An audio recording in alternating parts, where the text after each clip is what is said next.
important at all, huh? Tell me each item there. Don't waste it after. Close this. I'm sorry we were a little late. Some ceremonial formalities because we have to regretfully say goodbye to our learned brother in 2 days. So, because the Constitution tells us when the time has come. So we were just in a group photograph and other things with the staff and other things. So there are 4 judgments in all in this case. There's a judgment by me. There's a judgment by Justice Kaul. There's a judgment by Justice Narasimha. I'm sorry, by Justice Bhat, and there's a judgment by Justice Narasimha. So, consistent with the importance of the case, I'll begin by reading out some of our portions.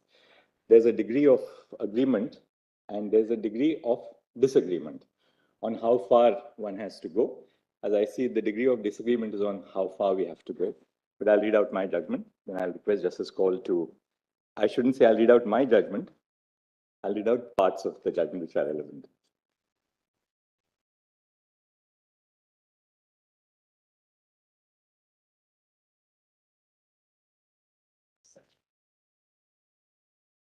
Dealt with the issue of judicial review and separation of powers. I'll just briefly refer to some of those extracts. The doctrine of separation of powers, as it is traditionally understood, means that each of the 3 organs of the state perform distinct functions in distinct spheres. No branch performs the function of any other branch. Actually, Mr. Sibal, Mr. Solicitor, all of you can take a seat. I mean, you don't have to stand to receive the judgment. It will take a little time, so you can all be seated for a bit. Objection. The traditional understanding of this doctrine, also termed the pure doctrine, does not animate the functioning of most modern democracies. That our constitution does not reflect a rigid understanding of this doctrine has long been acknowledged by the court. In practice, a functional and nuanced version of this doctrine operates, where the essential functions of one arm of the state are not taken over by another arm, and institutional comity guides the actions of each arm. In other words, the functional understanding of the separation of powers demands that no arm of the state reigns supreme over another. The Union of India suggested that this court would be violating the doctrine of separation of powers if it determines the list in this case. The separation of powers undoubtedly forms a part of the basic structure of the Constitution, but equally the power of courts to conduct judicial review is also a basic feature of the Constitution. The doctrine of separation of powers certainly does not operate as a bar against judicial review. In fact, judicial review promotes the separation of powers by seeing to it that no organ acts in excess of its constitutional mandate. It ensures that each organ acts within the bounds of its remit. Further, as discussed in the previous segment of this judgment, the Constitution demands that this court conduct judicial review and enforce the fundamental rights of the people. The framers of our Constitution were no doubt conscious of this doctrine when they provided for the power of judicial review. Being aware of its existence and what it postulates, they chose to adopt Article 32, which vests this court with broad powers. The doctrine of separation of powers cannot therefore stand in the way of this court issuing directions, orders, or writs for the enforcement of fundamental rights. The directions, orders, or writs issued for this purpose cannot encroach upon the domain of the legislature. This court cannot make law. This court cannot make law. It can only interpret it and give effect to it. Page 73 पर एक correction है. Then I'm dealing with now in another segment of the judgment, which is titled "Queerness is not urban or elite." Discussion in this segment has not scratched the surface of the rich history of the lives of LGBTQ persons in India, which continue into the present. Yet even the limited exploration of the literature and reportage on the subject makes it abundantly clear that homosexuality or queerness is not solely an urban concept, nor is it restricted to the upper classes of privileged communities. The discussion in the preceding paragraphs reveals the diversity of the queer population. People may be queer regardless of whether they are from villages, small towns, or semi-urban and urban spaces. Similarly, they may be queer regardless of their caste and economic location. It is not just the English-speaking man with a white-collar job who lives in a metropolitan city and is otherwise affluent who can lay claim to being queer, but also and equally the woman who works in a farm in an agricultural community. Persons may or may not identify with the labels queer, gay, lesbian, trans, etc., either because they speak languages which are not English or for other reasons. But the fact remains that many Indians are gender queer or enter into relationships with others of the same sex. In the words of a person assigned female at birth who worked at a factory in Ajmer, and I've quoted to imagine queer persons as existing only in urban and affluent spaces is to erase them, even as they exist in other parts of the country. It would also be a mistake to conflate the urban with the elite. This renders invisible large segments of the population who live in urban spaces but are poor or otherwise marginalized. Urban centers are themselves geographically and socially divided along the lines of class, religion, and caste, and not all those who live in cities can be termed elite merely by virtue of their residence in cities.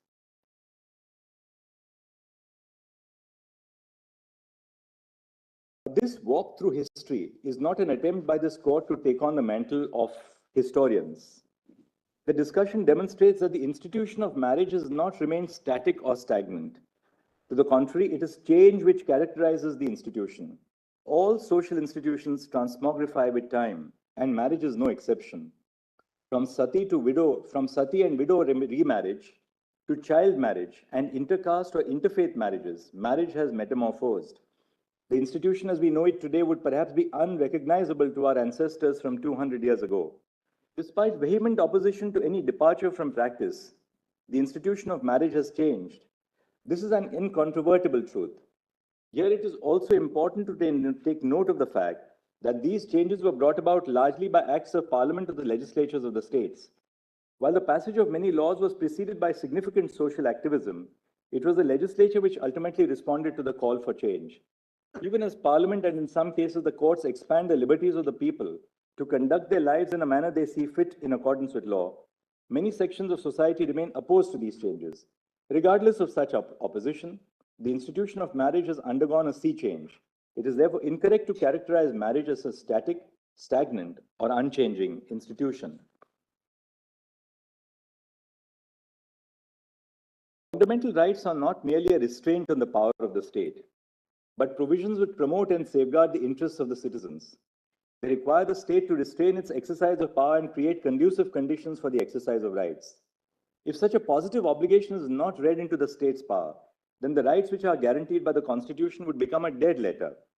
This is because the question of whether the state is curtailing the rights of citizens would only arise if the citizens have the capacity and capability to exercise such rights in the first place.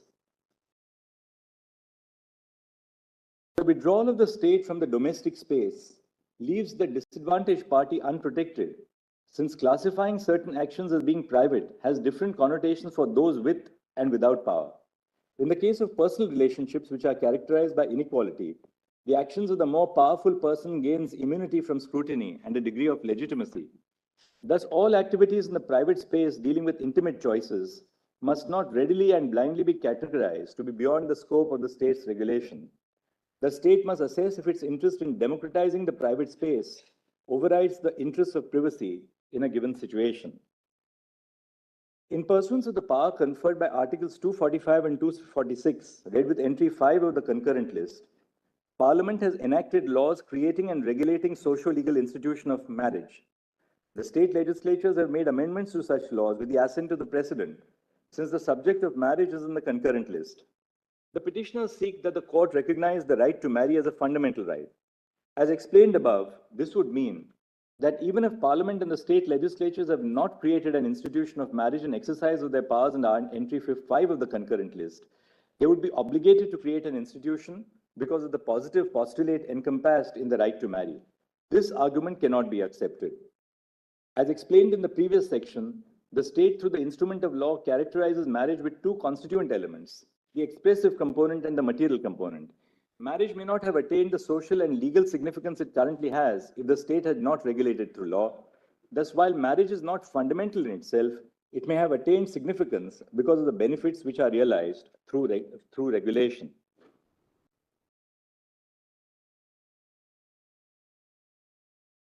If the court finds that a provision is contrary to Part 3 of the Constitution, it shall declare that it is void, or read it down by deleting phrases, or read words in by adding or substituting phrases to save it from being declared void. If in the present batch of petitions, this court holds that Section 4 of the Special Marriage Act is unconstitutional because it is under-inclusive to the extent that it excludes, by implication, marriage between same-sex couples, the court would either strike down Section 4 of the SMA or follow the workability model submitted by the petitioners. If the court follows the first approach, the purpose of a progressive legislation such as the SMA would be lost. The SMA was enacted to enable persons of different religions and castes to marry.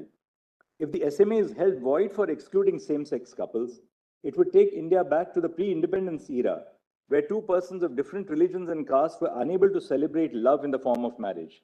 Such a judicial verdict would not only have the effect of taking the nation back to the era when it was clothed in social inequality and religious intolerance, would also push the courts to choose between eradicating one form of discrimination and prejudice at the cost of permitting another. If this court takes the second approach and reads words into the provisions of the SMA and provisions of other allied laws such as the Indian Succession Act and Hindu Succession Act, it would in effect be entering into the realm of the legislature.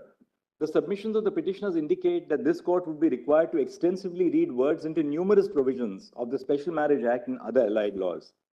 The court is not equipped to undertake an exercise of such wide amplitude because of its institutional limitations. This court would in effect be redrafting the laws in the garb of reading words into the provisions. It is trite law that judicial legislation is impermissible. We are conscious that the courts usually first determine whether if the law is unconstitutional and then proceed to decide on the relief.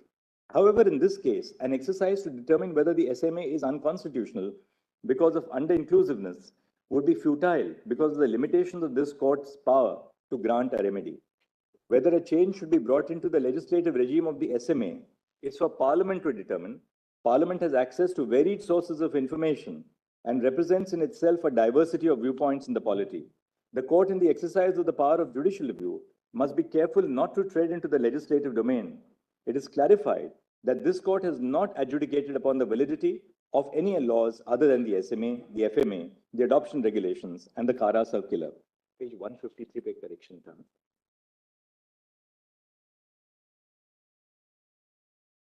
The understanding of the Constitution, then I've said the goal of self-development and what it means to be human. This understanding of the Constitution is substantiated on the reading of Part 4 of the Constitution. To illustrate, Article 38 states that the state shall strive to promote the welfare of people. Then I've referred to Article 42 and Article 47. The Constitution, through both positive and negative postulations, inter alia capacitates citizens in their quest to develop themselves. Such capacity building enables them to achieve their full potential in both the private and the public space and to be happy. The Indian Constitution, unlike, say, the South African Constitution, does not expressly provide that the Constitution seeks to improve the quality of life and free the potential of each person. However, such an understanding can be gleaned from the provisions of Part 3 and Part 4. Thus, one of the purposes of the rights framework is to enable the citizenry to attain the goal of self-development. Humans are unique in many respects. We live in complex societies, are able to think, communicate, imagine, strategize, and to do more. However, that which sets us apart from other species does not by itself make us human. These qualities are necessary elements of our humanity, but taken alone, they paint an incomplete picture. In addition to these qualities, our ability to feel love and affection for one another makes us human. We may not be unique in our ability to feel the emotion of love, but it is certainly a fundamental feature of our humanity. We have an innate need to see and to be seen, to have our identity, emotions, and needs fully acknowledged, recognized, and accepted. The ability to feel emotions such as grief, happiness, anger, and affection, and the need to share them with others makes us who we are. As human beings, we seek companionship, and most of us value abiding relationships with other human beings in different forms and capacities. These relationships may take many forms: the natal family, cousins and relatives, friends, romantic partnerships, mentors or students. Of these, the natal family as well as the family created with one's life partner form the fundamental groups of society. The need and ability to be a part of a family forms a core component of our humanity. These relationships, which nourish the emotional and spiritual aspects of our humanity, are important in and of themselves. Further, they are as important to self-development as the intellectual and eventually financial nourishment we receive through education. Self-development cannot be measured solely in terms of educational qualifications and financial capabilities. Such a description is to forget what makes us human. It is insufficient if persons have the ability and freedom to form relationships unregulated by the state. For the full enjoyment of such relationships, it is necessary that the state accord recognition to such relationships. Thus, the right to enter into a union includes the right to associate with a partner of one's choice, according recognition to the association, and ensuring that there is no denial of access to basic goods or services, which is crucial to achieve the goal of self-development. On the other hand, the state could indirectly infringe upon the freedom when it does not create sufficient space to exercise that freedom. A formal associational status or recognition of the association is necessary for the free and unrestricted exercise of the freedom to form intimate associations. Needless to say, there may be reasonable restrictions on this right. However, other than legally valid and binding restrictions, the right to intimate associations must be unrestricted. The state, by not endorsing a form of relationship, encourages certain preferences over others. In a previous segment of this judgment, we have discussed the tangible and intangible benefits of recognizing relationships in the form of marriage. While the tangible benefits of marriage are traceable to the content of law, the intangible benefits are secured merely because the state recognizes the relationship through the instrument of law. Intangible benefits in the form of expressive advantages exist irrespective of the content of the law. Even if the law does not grant any special material benefits to a relationship, the relationship would still be considered to be legitimate in the eyes of society. The freedom to choose a partner and the freedom to enjoy their society, which are essential components of the right to enter into a union and the freedom of intimate association, would be rendered odious if the relationship were to be discriminated against. For the right to have real meaning, the state must recognize a bouquet of entitlements which flow from an abiding relationship of this kind. A failure to recognize such entitlements would result in systemic discrimination against queer couples. Unlike heterosexual couples who may choose to marry, queer couples are not conferred with the right to marry by statute. To remedy this, during the course of the hearing, the Solicitor General of India made a statement that a committee chaired by the Cabinet Secretary will be constituted to set out the rights which will be available to queer couples and unions. The committee shall set out the scope of the benefits which accrue to such couples.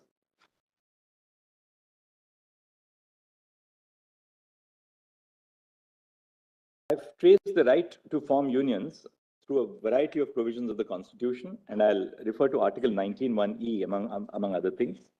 Citizens of India have the right to settle in any part of the territory of India in terms of Article 19(1)(e). They, like all other citizens, may exercise this right in two ways. First, they may build their lives in a place of their choosing in accordance with law, either by themselves or with their partner. They may reside in that place permanently, subject to other reasonable restrictions, including those intended to protect the rights of tribal communities. This right is uniquely significant to persecuted groups, such as queer persons, intercaste couples, or interfaith couples, who migrate from their hometowns to other places in the country, including cities. And second, they may settle down with another person by entering into a lasting relationship with them. In fact, this mode of the exercise of the right under Article 19(1)(e) is encompassed by the first mode, because to many people, building a life includes choosing their life partner. Hence, the right to enter into a union is also grounded in Article 19(1)(e). Article 21 is available to all persons, including queer persons. Article 21 encompasses the rights to dignity, autonomy, and privacy. Each of these facets animates the others.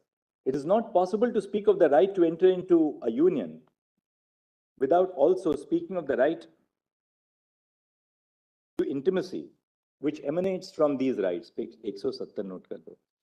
These rights demand that each individual be free to determine the course of their life as long as their actions are not barred by law. Choosing a life partner is an integral part of determining the course of one's life. Most people consider this decision to be one of the most important decisions of their life, one which defines their very identity. Life partners live together, spend a significant amount of time with one another, merge their respective families, create a family of their own, care for each other in times of sickness, support one another, and much more. Hence, the ability to choose one's partner and to build a life together goes to the root of the right to life and liberty under Article 21. Undoubtedly, many persons choose not to have a life partner, but this is by choice and not by a deprivation of their agency. The law constrains the right to choose a partner in certain situations, such as when they are within prohibited degrees of relationships or are in a consanguineous relationship. All persons, including members of the queer community, have the right to judge the moral quality of the actions in their own lives, and having judged their moral quality, have the right to act on their judgment in a manner they see fit. This attribute is, of course, not absolute and is capable of being regulated by law. In the segment of this judgment on the right to life and liberty, this court noticed that the meaning of liberty is, at its core, the ability to do what one wishes to do and be who one wishes to be in accordance with law. All persons may arrive at a decision regarding what they want to do and who they want to be by exercising their freedom of conscience.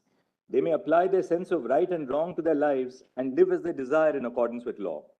Some of the decisions, the moral quality of which they will judge, including the decision on who their life partner will be and the manner in which they will build their life together. Each individual is entitled to decide this for themselves in accordance with their conscience. This court has recognized that equality demands that queer persons are not discriminated against. An abiding cohabitational relationship, which includes within its fold a union of two individuals, cannot be discriminated against on the basis of sexual orientation. Material and expressive entitlements which flow from a union must be available to couples in queer unions. Any form of discrimination has a disparate impact on queer couples who, unlike heterosexual couples, cannot marry under the current regime. When Article 15 is read in a broader manner indicated above, the word sex in Article 15 takes within its meaning sexual orientation, not only because of the causal relationship between homophobia and sexism, but also because sex is used as a marker of identity. The word sex cannot be read independent of the social and historical context. Thus, sex in Article 15 includes within its fold other markers of identity which are related to sex and gender, such as sexual orientation. Thus, the restriction on the right to enter into a union based on sexual orientation would violate Article 15 of the Constitution. The gender of a person is not the same as their sexuality. A person is a transgender person by virtue of their gender identity. A transgender person may be heterosexual or homosexual, or of any other sexuality. If a transgender person is in a heterosexual relationship and wishes to marry their partner, and if each of them meets the other requirements set out in the applicable law, such a marriage would be recognized by the laws governing marriage. This is because one party would be the bride or the wife in the marriage, and the other party would be the bridegroom or the husband. The laws governing marriage are framed in the context of a heterosexual relationship. Since a transgender person can be in a heterosexual relationship, like a cis male or a cis female, a union between a trans woman and a trans man, or a trans woman and a man, or a trans man and a woman can be registered under the marriage laws. The transgender community consists of inter alia transgender men and transgender women. A transgender man has the right to marry a woman under the laws governing marriage in the country, including personal laws. Similarly, a transgender woman has the right to marry a man. A transgender man and a transgender woman can also marry. Intersex persons who identify as a man or a woman and seek to enter into a heterosexual marriage would also have a right to marry. Any other interpretation of the laws governing marriage would be contrary to Section 3 of the Transgender Persons Act and Article 15 of the Constitution. Now I've gone to the CARA regulations, Regulation 5.3 of the adoption regulations, and I've said that Regulation 5.3 of the adoption regulations exceeds the scope of the JJI. However, Regulation 5.3 of the adoption regulations bars unmarried partners from being prospective adoptive parents. These regulations only permit persons to adopt in an individual capacity and not jointly as an unmarried couple. Regulation 5.2 states that every person, irrespective of whether they are married or unmarried, will be able to be prospective adoptive parents. The subsequent criteria in Clause A, that is the requirement for the consent of both spouses if they are married, does not exclude an unmarried couple from adopting. It only states that if a couple is married, then the consent of both the parties shall be secured.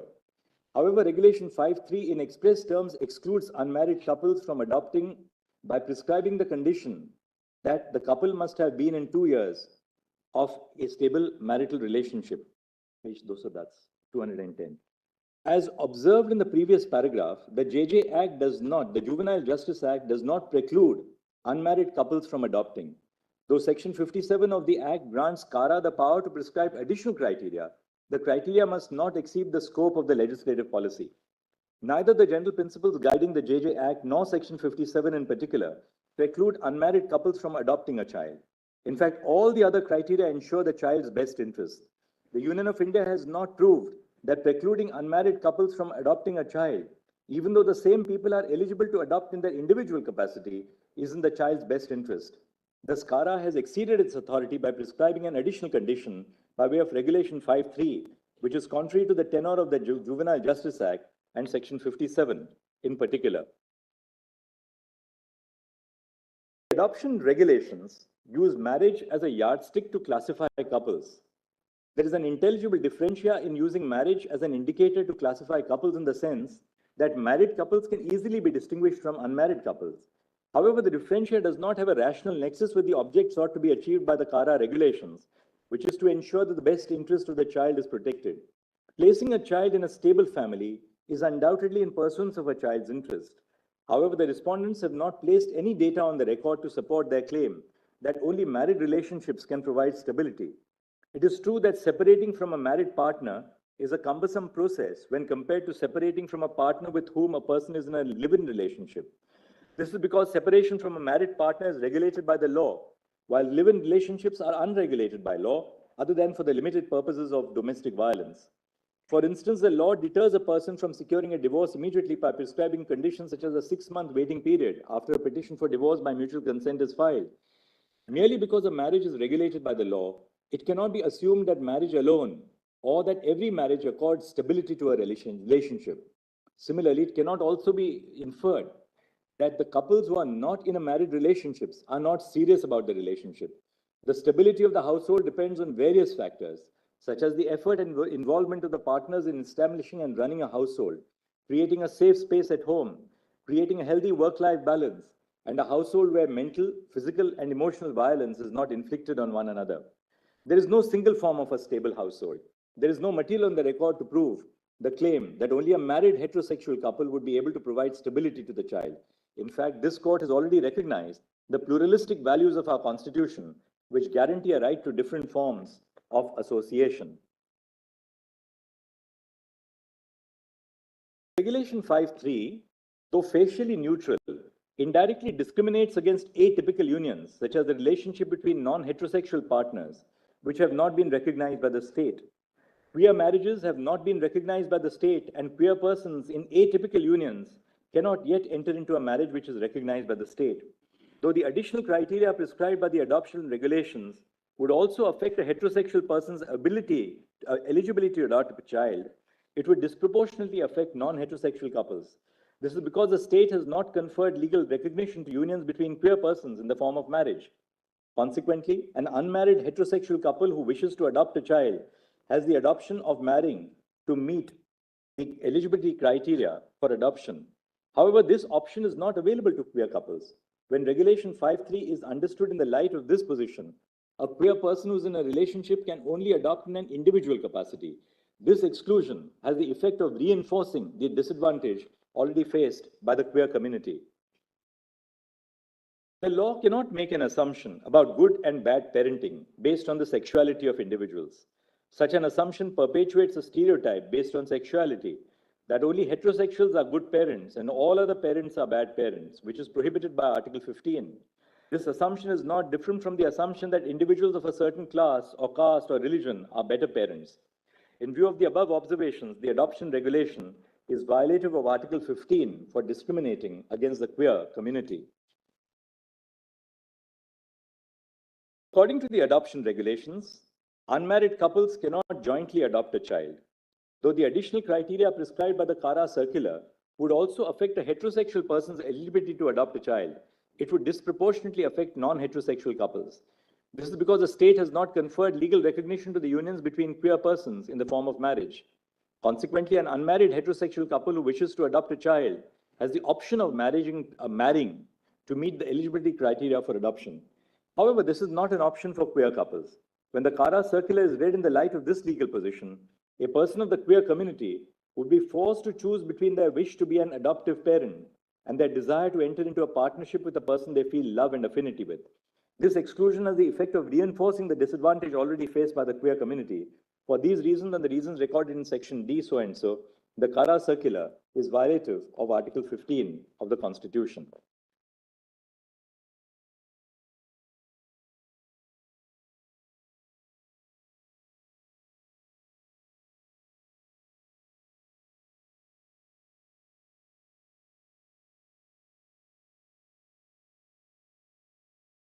I've addressed myself to my disagreement with the scholarly judgment of my learned brother, Justice Bhat. My learned brother relies on the example of Article 19(1)(d) to buttress this point. He states that in the absence of a law which casts a duty on the state to provide transportation through roads, a citizen cannot approach the court and seek the construction of a road to enforce the right to move freely. The opinion of my learned brother fails to have noted the judgment of a three-judge bench of this court in state of Himachal Pradesh versus Umed Ram Sharma. I'll not read the rest of that. Contrary to what is stated in the judgment of Bhat, the directions in my judgment do not require the state to create a social or legal status or a social institution. The directions are with a view to recognizing the choice that a person makes for themselves when they choose another to be their partner for life. The directions seek to make that choice a meaningful one. Nowhere do they create an institution of any kind. Rather, they give effect to the fundamental rights in Part 3 of the Constitution. This is the mandate of this court under Article 32, which says that the Supreme Court shall have the power to issue directions or orders or writs for the enforcement of any of the rights conferred by this part. No response is forthcoming to my detailed exposition of the scope of the powers of this court under Article 32. In section D1 of my judgment, in fact, Justice Bhat himself recognized that courts often enable and oblige the state to take measures. My learned brother also arrives at the conclusion that the state is indirectly discriminating against the queer community, but fails to exercise the power vested in this court by Article 32 to alleviate this discrimination in any way. This court is not through judicial diktat creating a legal regime exclusively for persons of the queer community, but merely recognizing the duty of the state to recognize the entitlements flowing from exercising the right to choose a life partner. Page 234. The judgment of my learned brother contradicts itself when he holds that the SMA is not discriminatory by relying on its object on the one hand, and that the state has indirectly discriminated against the queer community because it is the effect and not the object which is relevant on the other. My learned brother discusses in detail the deprivation, exclusion, and discrimination faced by the queer community. In effect, he firstly recognizes that they have a right not to be discriminated against, and secondly holds that the actions of the state have the effect of discriminating against them. However, he does not take the step which logically flows from such a ruling, which is to pass directions to obviate such discrimination and ensure the realization of the rights of the queer community. I cannot bring myself to agree with this approach. The realization of a right is effectuated when there is a remedy available to enforce it. The principle of ubi jus, ibi remedium, that is, an infringement of a right as a remedy, which has been applied in the context of civil law for centuries, cannot be ignored in the constitutional context. Absent the grant of remedies, the formulation of doctrines is no more than judicial platitudes. In view of the deeming fiction created by Section 12 of the Hindu Adoptions and Maintenance Act 1956 and Section 63 of the JJ Act, an adopted child is a legitimate child of the adopting couple. The manner of determination of legitimacy prescribed by Section 112 of the Indian Evidence Act shall not apply in view of the deeming fiction created by Section 12 of the Hindu Adoptions and Maintenance Act and Section 63 of the JJ Act. Thus, all the benefits which are available under the law to a legitimate child who has been validly adopted of a married couple will equally be available to the legitimate child of an unmarried couple. For example, Section 20 of the Hindu Adoptions Act, which provides that a Hindu is to maintain their children, does not make any distinction between a legitimate child of a married and unmarried couple. Similarly, succession law in India does not differentiate between the child of a married and unmarried couple if the child has been adopted by following the due process of law. Further, the breakdown of the relationship of an unmarried couple will not lead to a change in applicable law, because the child will continue to be a legitimate child even after the breakdown of the relationship. It is therefore unclear what the disastrous consequences referred to are. My learned brother has also failed to address whether Regulation 5.3 is discriminatory for distinguishing between married and unmarried couples for the purpose of adoption and for the disproportionate impact that it has on the members of the queer community, while simultaneously holding that the state cannot on any account make regulations that are facially or indirectly discriminatory on the ground of sexual orientation. Now I'll pronounce my directions. The first part of my directions are directions to obviate discrimination. Counsel for the petitioners and some counsel for the respondents advanced extensive submissions on the various forms of violence and discrimination that society and the state machinery inflict upon the queer community, and especially queer couples. This has been discussed in detail in the prefatory part of the judgment. Council sought directions to obviate such violence and discrimination. Now my directions. A. The union government, state governments, and governments of union territories are directed to 1. Ensure that the queer community is not discriminated against because of their gender identity or sexual orientation. 2. Ensure that there is no discrimination in access to goods and services to the queer community which are available to the public. 3. Take steps to sensitize the public about queer identity, including that it is natural and not a mental disorder. 4. Establish hotline numbers that the queer community can contact when they face harassment and violence in any form. 5. Establish and publicize the availability of safe houses or garima grahs in all districts to provide shelter to members of the queer community who are facing violence or discrimination. 6. Ensure that treatments offered by doctors or other persons which aim to change gender identity or sexual orientation are seized with immediate effect. 7. Ensure that intersex children are not forced to undergo operations with regard only to their sex, especially at an age when they are unable to fully comprehend and consent to such operations. 8. Recognize the self-identified gender of all persons, including transgender persons, hijras, and others, with socio-cultural identities in India as male, female, or third gender. No person shall be forced to undergo hormonal therapy or sterilization or any other medical procedure either as a condition or prerequisite to grant legal recognition to their gender identity or otherwise. B. The appropriate government and the Mental Health Care Act must formulate modules covering the mental health of queer persons in their programs under Section 29(1).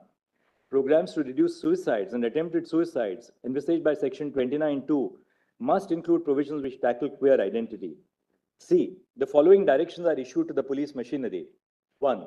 There shall be no harassment of queer couples by summoning them to the police station or visiting their places of residence solely to interrogate them about their gender identity or sexual orientation. 2. They shall not force queer persons to return to their natal families if they do not wish to return to them. 3. When a police complaint is filed by queer persons alleging that their family is restraining their freedom of movement, they shall, on verifying the genuineness of the complaint, ensure that their freedom is not curtailed. 4. When a police complaint is filed apprehending violence from the family for the reason that the complainant is queer or is in a queer relationship, they shall, on verifying the genuineness of the complaint, ensure due protection. And 5. Before registering an FIR against a queer couple or one of the parties in a queer relationship, where the FIR is sought to be registered in relation to their relationship, they shall conduct a preliminary inquiry in terms of Lalita Kumari versus Government of UP to ensure that the complaint discloses a cognizable offense. The police must first determine if the person is an adult. If the person is an adult and is in a consensual relationship with another person of the same or different gender, or has left their natal home of their own volition, the police shall close the complaint after recording a statement to this effect. Conclusions and orders of enforcement. In view of the discussion above, the following are the conclusions. This court is vested with the authority to hear this case. Under Article 32, this court has the power to issue directions, orders, or writs for the enforcement of the rights in Part 3. B. Queerness is a natural phenomenon known to India since ancient times. It is not urban or elite. C. There is no universal conception of the institution of marriage, nor is it static. Under Articles 245 and 246 of the Constitution, read with entry 5 of List 3 to the 7th Schedule, it lies within the domain of Parliament and the state legislatures to enact laws recognizing and regulating queer marriage. D. Marriage has attained significance as a legal institution largely because of regulation by the state. By recognizing a relationship in the form of marriage, the state grants material benefits exclusive to marriage. E. The state has an interest in regulating the intimate zone to democratize personal relationships. F. The issue of whether the Constitution recognized the right to marry did not arise before this court in Justice K.S. Puttaswamy, 9 judges, Shafin Jahan, and Shakti Vahini. G. The Constitution does not expressly recognize a fundamental right to marry. An institution cannot be elevated to the realm of a fundamental right based on the content accorded to it by law. However, several facets of the marital relationship are reflections of constitutional values, including the right to human dignity and the right to life and personal liberty. H. This court cannot either strike down the constitutional validity of the Special Marriage Act or read words into the Special Marriage Act because of its institutional limitations. This court cannot read words into the provisions of the SMA and provisions of other laws, allied laws, such as the Indian Succession Act and the Hindu Succession Act, because that would amount to judicial legislation. The court, in the exercise of the power of judicial review, must steer clear of matters, particularly those impinging on policy, which fall within the legislative domain. I, the freedom of all persons, including queer couples, to enter into a union is protected by Part 3 of the Constitution. The failure of the state to recognize the bouquet of entitlements which flow from a union would result in a disparate impact on queer couples who cannot marry under the current legal regime. J.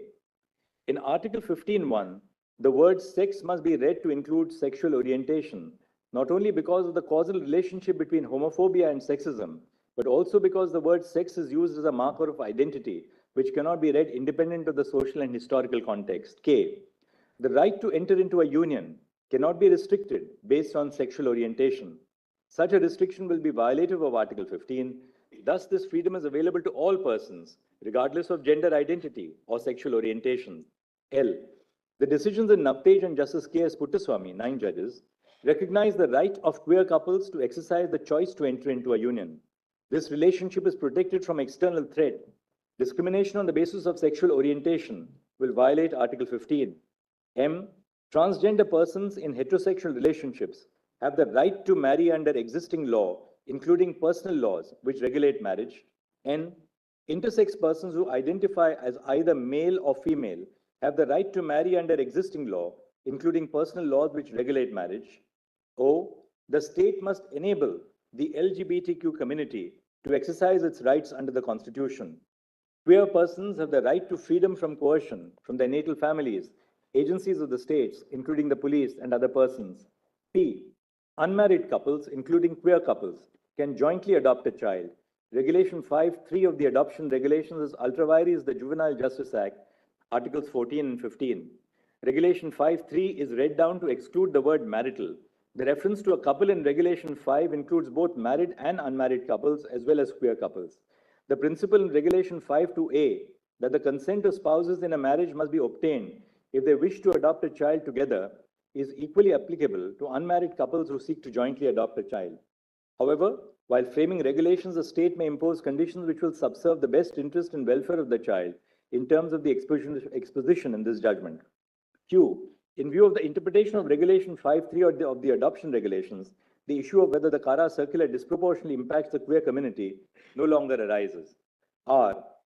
The union government, state governments, and governments of union territories shall not discriminate against the freedom of queer persons to enter into union with benefits under law.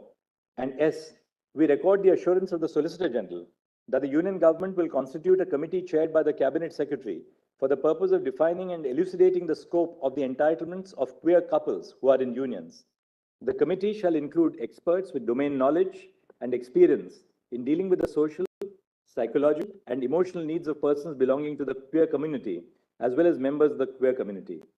The committee shall, before finalizing its decisions, conduct wide stakeholder consultation amongst persons belonging to the queer community, including persons belonging to marginalized groups, and with the governments of the states and union territories.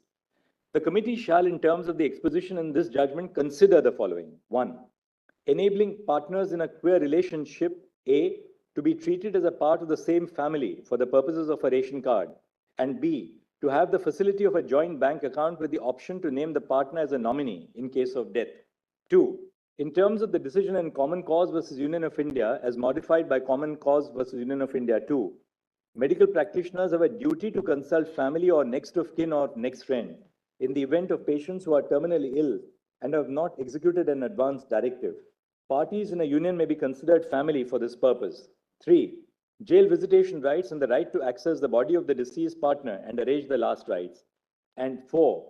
Legal consequences such as succession rights, maintenance, financial benefits such as under the Income Tax Act 1961, rights flowing from employment such as gratuity and family pension and insurance.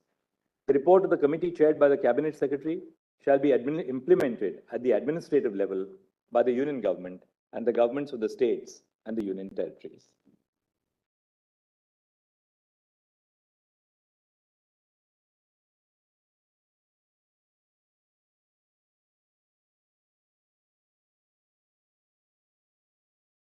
This is what.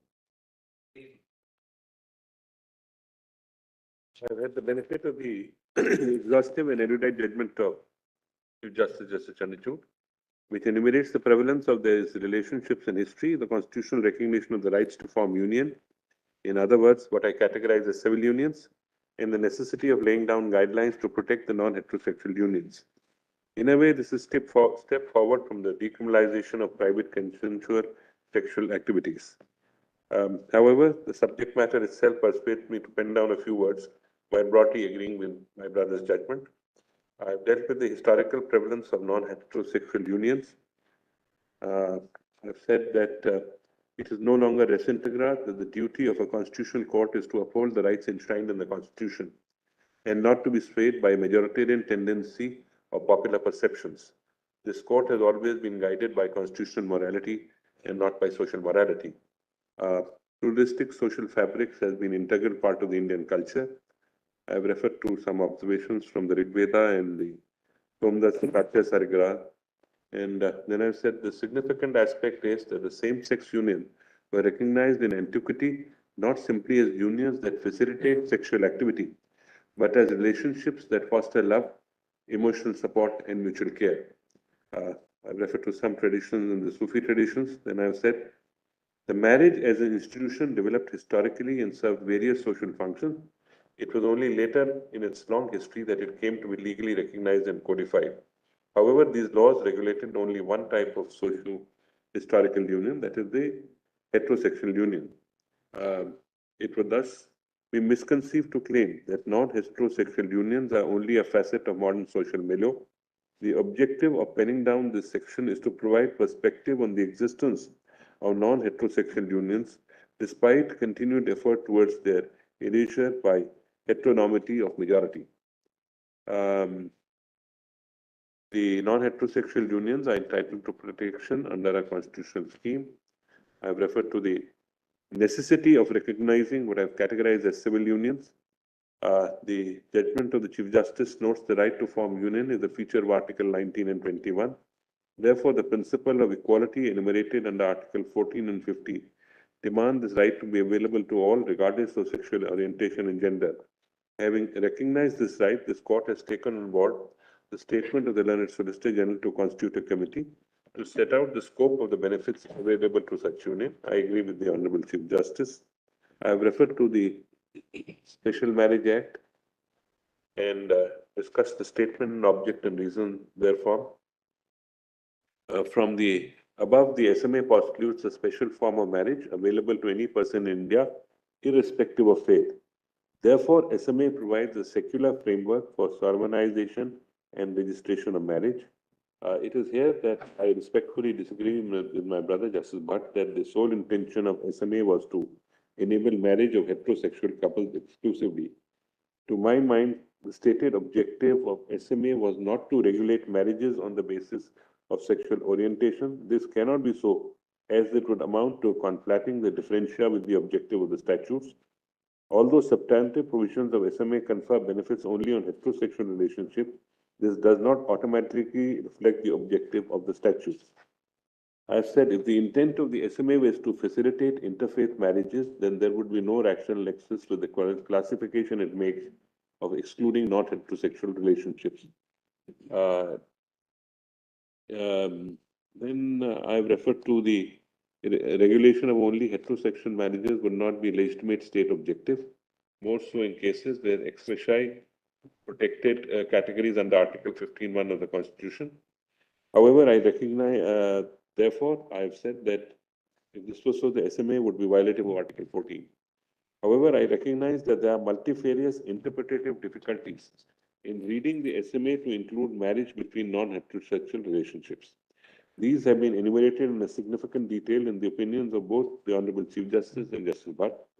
I also agree that the entitlements devolving from marriage are spread across the proverbial spider web of legislations and regulations.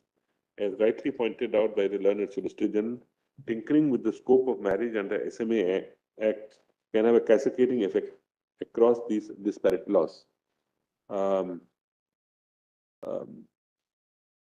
In fact, the presence of this webs of statutes show that discrimination under SMA is but one example of a larger, more deeper form of social discrimination against non-heterosexual people that is pervasive and structural in nature. Ordinarily, such an intensive form of discrimination should require keener and more intensive judicial scrutiny, but then that's the statute. Then I say non-heterosexual unions and heterosexual unions marriages ought to be considered as two sides of the same coin, both in terms of recognition and consequential benefits.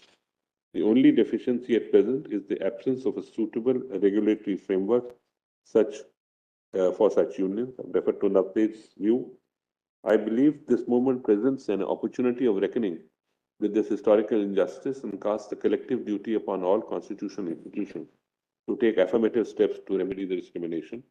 The next step in due course would be to create an edifice of governance that would give meaningful realization to the rights to enter into the union, whether termed as marriage or as unions.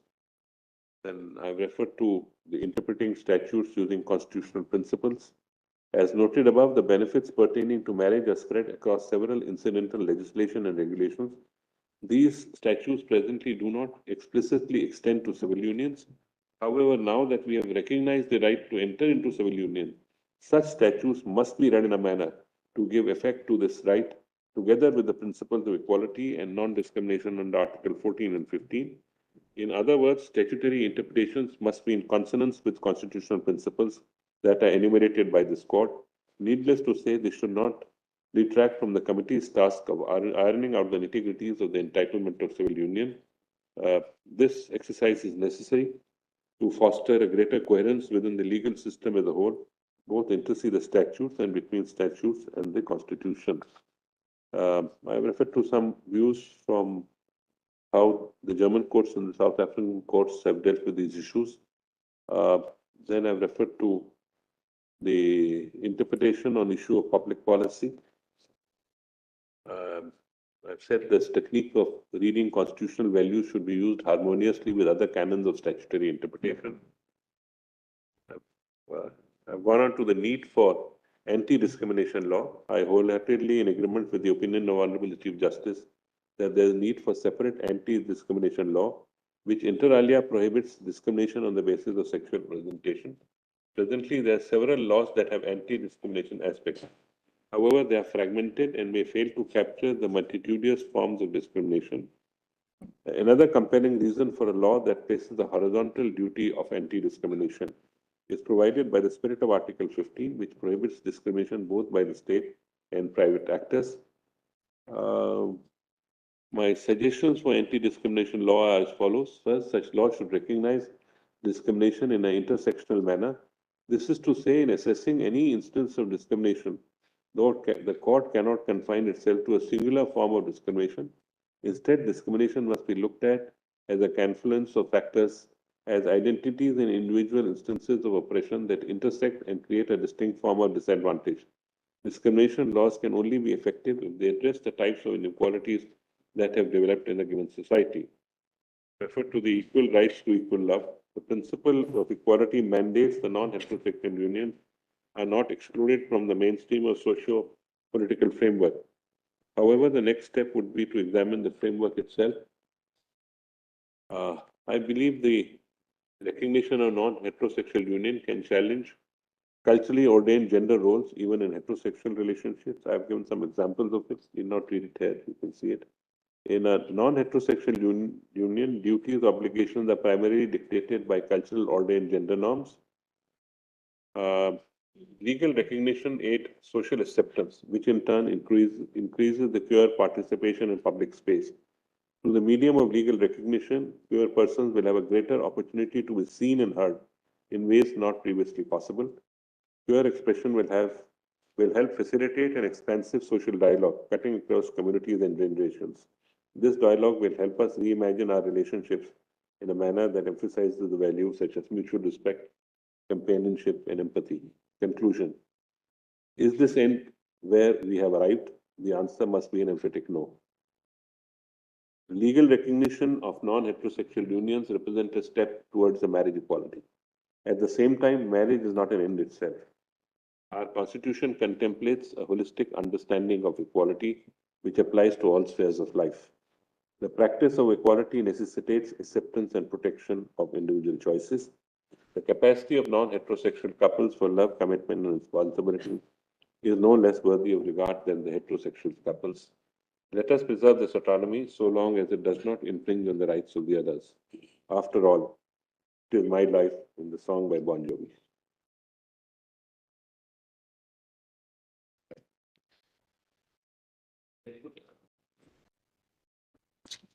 Having had the benefit of reading the draft and the revised opinions circulated by the learned Chief Justice, we find it necessary to pen our reasoning and conclusions in this separate judgment. The learned Chief Justice has recorded in detail the submissions by counsel and claims made.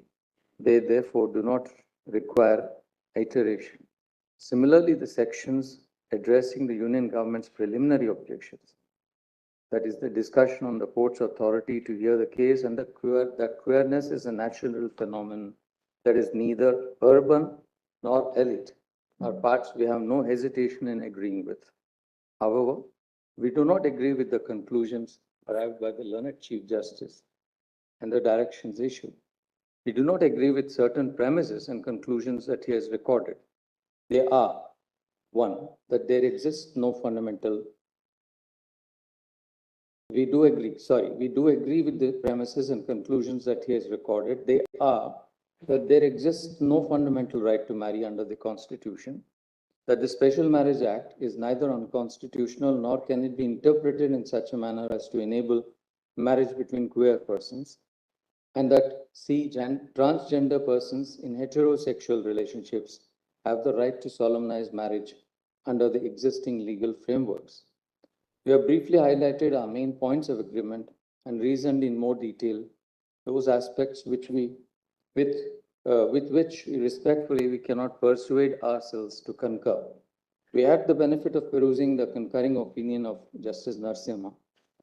We endorse those observations and conclusions fully. The reasoning and conclusions shall be read as supplementing that of the present judgment. Long periods in societies, many societies, the choice of a matrimonial was not free. It was bound by social constraints. Much of the time, marriage was seen as an institution meant for procreation and sexual union of spouses. In most societies, marriage had cast roles for the spouse. They were fairly inflexible, with men controlling most decisions and women placed in a subordinate position with little or no voice, and for the longest time, no legal authority, autonomy, or agency. For millennia, custom, tradition, and law subordinated wives to husbands. Notions of equality of partners or their roles were uncommon, if not totally unheard of. All these underwent radical change.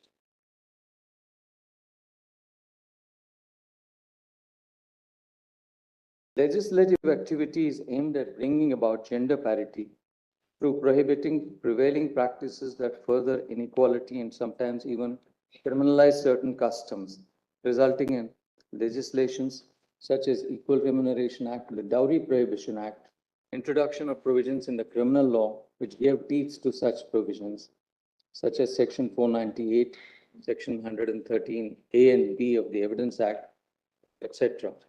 Other practices aimed at realization of social goals and furthering the mandate of Article 15(3) in respect of children, such as the right to free universal education under Article 21A, the Right to Free Education under Act 2009, the Child Labor Prohibition and Regulation Act 1986, the POCSO, what we call as POCSO, the Juvenile Justice Act, etc. In all these, the Parliament or concerned legislatures donned the role of reformers and furthered the express provisions of the Constitution, enjoining state action in furtherance of Articles 15(2), 15(3), 17, 23, and 24. Marriage has historically been a union solemnized as per customs, a personal law tracing its origin to religious texts. Legislative activity in the personal law field so far has been largely, though not wholly, to codify prevailing customs and traditions and regulating them only where needed. The instances that stand out are the enactment of the Succession Act, the Hindu Women's Right to Property Act, 1937, the Hindu Marriage Act, the Adoptions and Maintenance Act, the Hindu Succession Act, the Hindu Minority and Guardianship Act, and the Indian Divorce Act, as amended, the Muslim Personal Law Sharia Application Act, and the Anand Marriage Act 1909. These laws mostly codified traditions and customs which existed, and also, to an extent, regulated marriages and succession laws. They also sought to introduce reforms. For the first time, monogamy was enacted as a norm applicable to all Hindus. Likewise, the option of divorce was enacted together with grounds on which other remedies such as judicial separation and maintenance could be sought. Further, the minimum age of marriage was also enacted through provisions in various personal laws and enforced through the Prohibition of Child Marriage Act.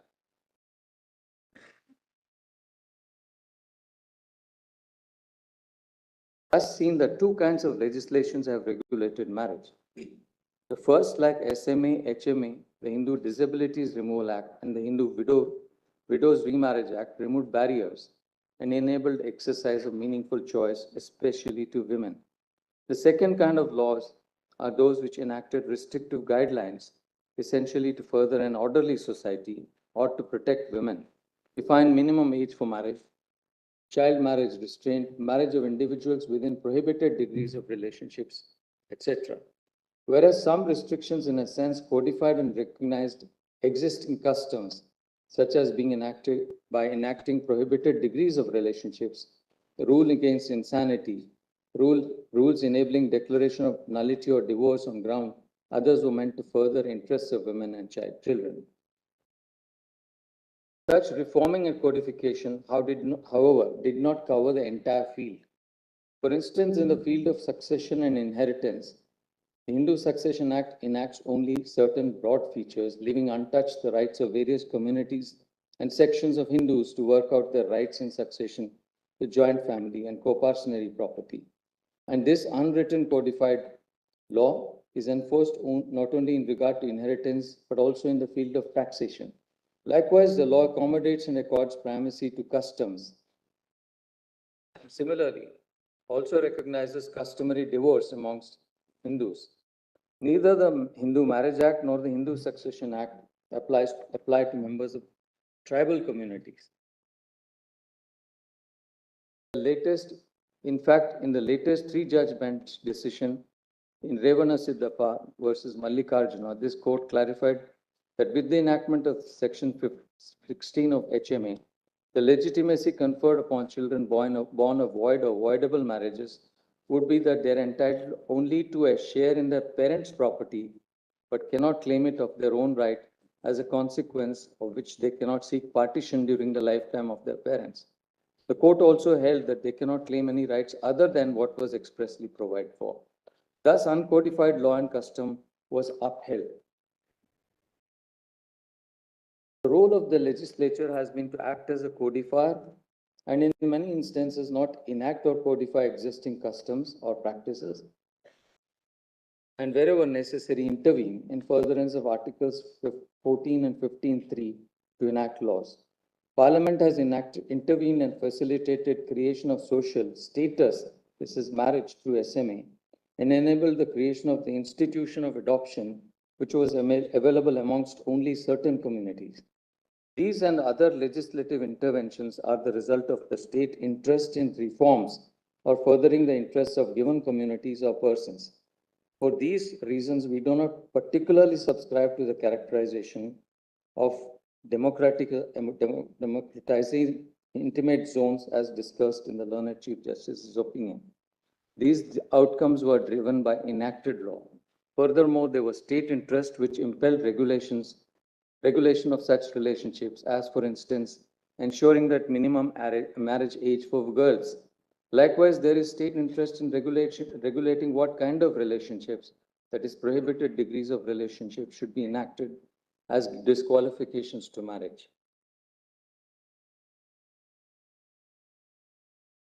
Then there is a discussion or summation of the jurisprudence on Article 21 and the various facets which this court has recognized, such as privacy, choice, autonomy, and dignity.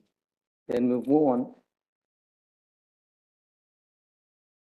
The court's intervention in oft-cited decisions on behalf of the petitioners has been to protect citizens or those approaching them against threats of violence. The instances are Shakti Vahini, Lata Singh, Shafin Jahan, Lakshmi Bai Chandrachud, etc. These decisions were based on the state's duty to protect citizens and enable the exercise of their individual choice in the face of threats.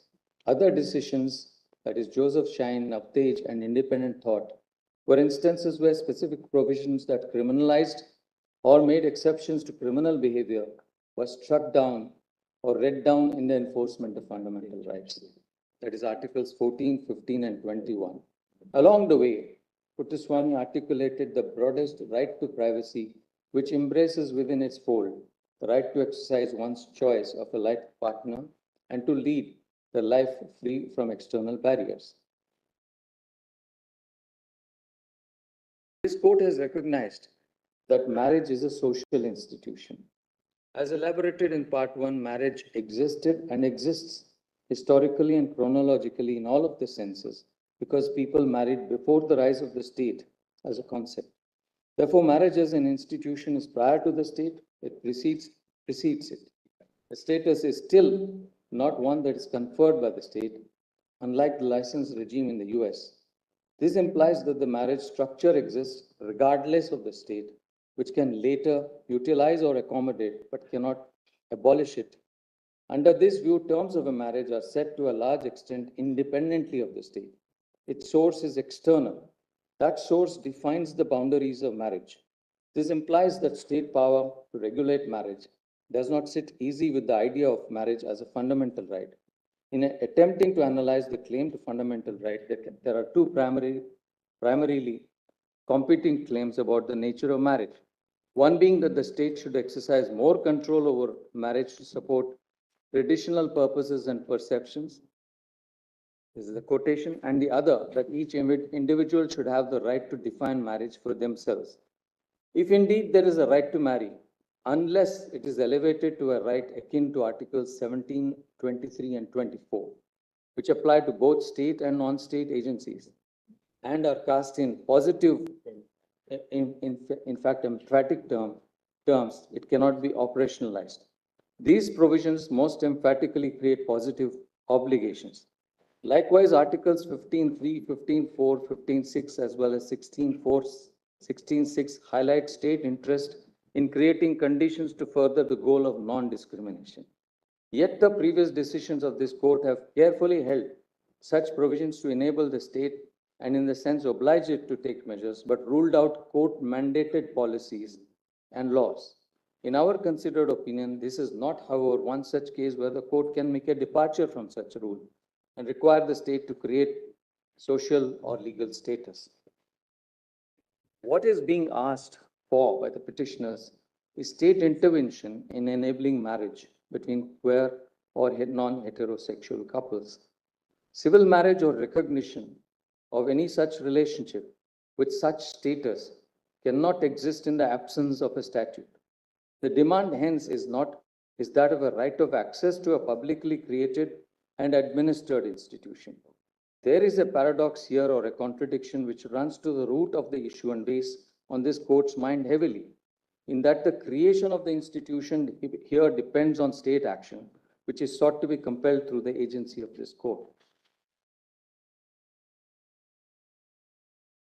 All decisions relied upon Puttaswamy, Navtej, Shakti Vahini, and Deepika contain broad observations with respect to individuals' choice of their partners and also a reference to non-conventional relationships. Some observations are undoubtedly to be found in these judgments that cannot be referenced to hold that a right to marry automatically flows from the manner of the provisions of Part 3 which the petitioners assert. There cannot, for the above reasons, be a per se assertions that there exists an unqualified right to marry, which requires treatment as a fundamental freedom. We agree on this conclusion arrived at by the learned Chief Justice and his analysis of all these cases, that the Constitution does not expressly recognize a right to marry.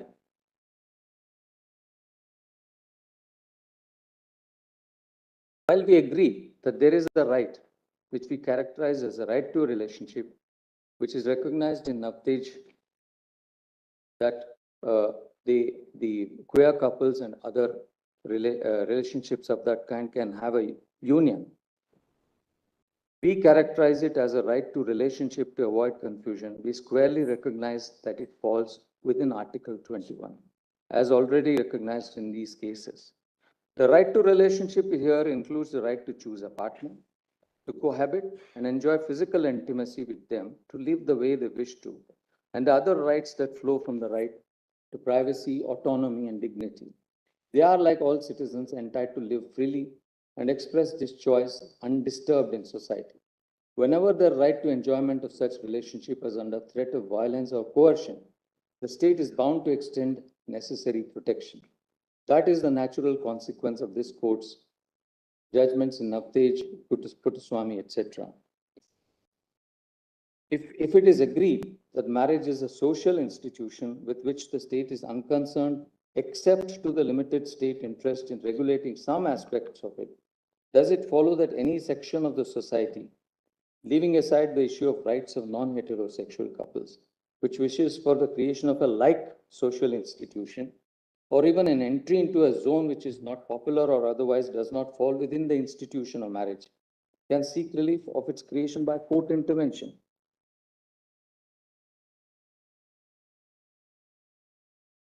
In the draft circulated by the learned Chief Justice, the reasoning that there is no fundamental right to marry, and thereafter, nevertheless, to proceed to delineate the facets of features which unions other than marriage are deprived of, where it's a closer look. The summation of various rights which such couple is said to be deprived of is used to delineate the contours of the right to enter into a union and justify a positive obligation. There cannot be any doubt that individuals have the choice of their life partners and the right to live the lives they wish to, undisturbed. This is the essence of what this jurisprudence of this court has been. That is, explanation of the right to life and other rights enumerated or discovered by the interpretive process, privacy, choice, dignity, etc. Repeatedly, the decisions of the court have emphasized on the non-discriminatory and positive content of certain fundamental rights. In fact, the court has underlined the obligations of the state to create conditions conducive to the exercise of the right to equality and to realize fraternity. Refer to the decisions in Thomas and Indira Sani, which expanded the understanding of substantive equality, though without making enabling provisions enforceable by the court. This court also in some decisions accepted the argument that given the nature of fundamental rights and their evolving content, in many circumstances, it might be necessary for the state to intervene and protect the fundamental right concerned, thus creating an atmosphere conducive for the enjoyment of such right. Lata Singh dealt with honor killings of couples. In Arumugam Sirvai, the issue was virulent caste slurs and violence, which were crimes. The court required administrative and police officials to take strong measures to prevent them. In Shakti Vahini, Shakti Vahini dealt with threats by Khap Panchayats, and the court held that the state is duty bound to protect fundamental rights, and an inherent aspect of Article 21 of the Constitution would be the freedom of choice. The court issued directions. The judgment of the learned Chief Justice propounded a theory of a unified thread of rights, entitlements flowing from it, and how lack of recognition results in deprivation of the specified rights under Articles 19 and 25, in addition to Article 21. To the extent that assertion of sexual or gender identity in exercise of free speech, association, to express manifestations in whatever form are concerned, one cannot join issue. Equally, if by some state process, measures or conduct has been barred from expressing one's choice publicly, the reasonableness of that prohibition or order can be tested on grounds enumerated in Articles 19(2) and other grounds. However, when the law is silent and leaves the parties to express choice, Article 19(1)(a) does not oblige the state to enact a law or frame a regulation that enables facilitation of that expression. All judgments of this court were based on effects of laws or policies based on statutory provisions. Equally, in the absence of a legal framework enabling citizens to form a particular kind of association, as for instance, recognition of a limited liability partnership, which was not recognized and given legal status till recently, the court could not have validly created the regime by enabling recognition or regulating such associations. Similarly, the absence of any enacted law which enables facilitation of transport, it is hard to visualize that a citizen can approach the court and seek the construction of a road to enforce the right to travel, or seek the court's intervention to create a network of roads. Likewise, the absence of basic housing. Again, the court, if approached for enforcement of 19(1)(a), would not call upon the state to create one by either framing a general legislative policy or through law. Furthermore, this court has also recognized that there can be even reasonable restrictions in the acquisition and enjoyment of certain types of properties in many states. Given the nature of rights under Articles 19 and 21, the enjoyment of which are limited to the extent reasonable laws within the bounds of specified provisions, the enact in the legitimate jurisdiction of this court, it would be difficult to translate positive obligations as articulated by the learned Chief Justice's opinion. There is no difficulty about the right of two consenting persons to decide to live together, to cohabit, and create their unique idea of home, unconstrained by what others say. This is the sequitur to Puttaswamy and Navtej. Conduct hitherto criminalized is now permissible. The liberative effect of section 377 being read down is that two individuals, regardless of their sexual orientation, are enabled to live together with dignity and also protected from any kind of violence for living and existing together. Therefore, the right to be left alone, the right to exercise choice, right to dignity and live one's life with the person of one's choice is an intrinsic and essential feature of Article 21.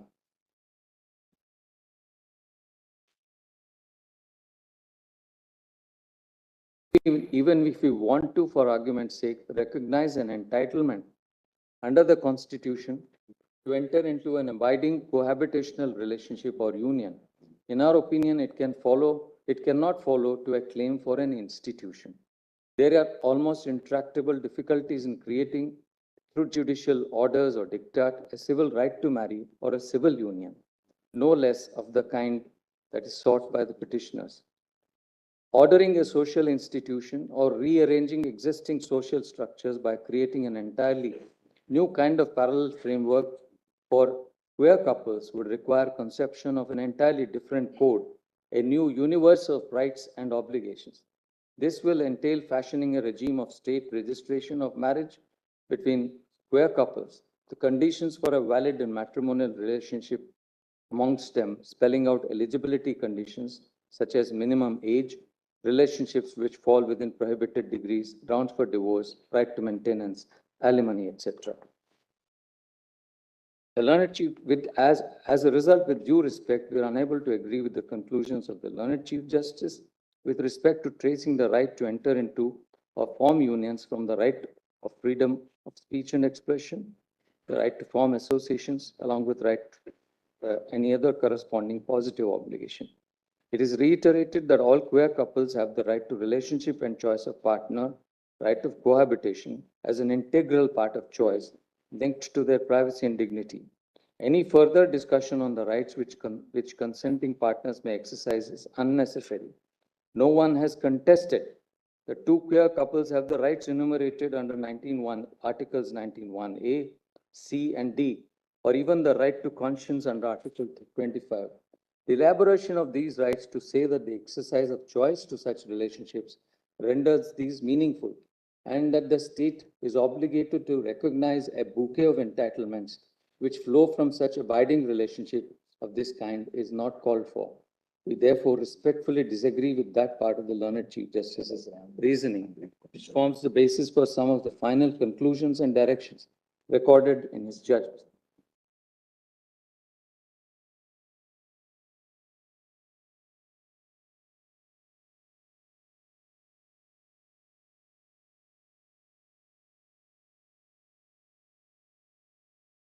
agree with the conclusions of the learned Chief Justice with respect to the inapplicability of the SMA. And we also add certain observations. A gender-neutral interpretation of SMA and its provisions, much like many seemingly progressive aspirations, may not really be equitable at times and can result in women being exposed to unintended vulnerability, especially when genuine attempts are made to achieve a balance in a social order that traditionally was tipped in favor of cis heterosexual men. The purpose of the terms like wife, husband, man, and women in marriage is to protect a socially marginalized demographic of individuals. For instance, women facing violence by their partner have a right to recourse under the Domestic Violence Act, which assures and is meant to assure that the victims are safeguarded and provided relief. In fact, provisions of SMA for alimony maintenance confer rights to women. Likewise, certain grounds of divorce, conviction of husband for bigamy, rape, etc., entitle the wife additional grounds. Other provisions enact separate degrees of prohibited relationships. Section 4C uses the term husband and wife. There are other provisions which deal with, which specifically used gendered terms. The general pattern of these provisions, including the specific provisions enabling or entitling women certain benefits in the effect of sections 19 to 21A, is that even if for argument's sake, it were accepted that section 4 could be read in gender neutral terms, the interplay of other provisions which could apply to such queer couples in such cases would lead to anomalous results, rendering the SMA unworkable.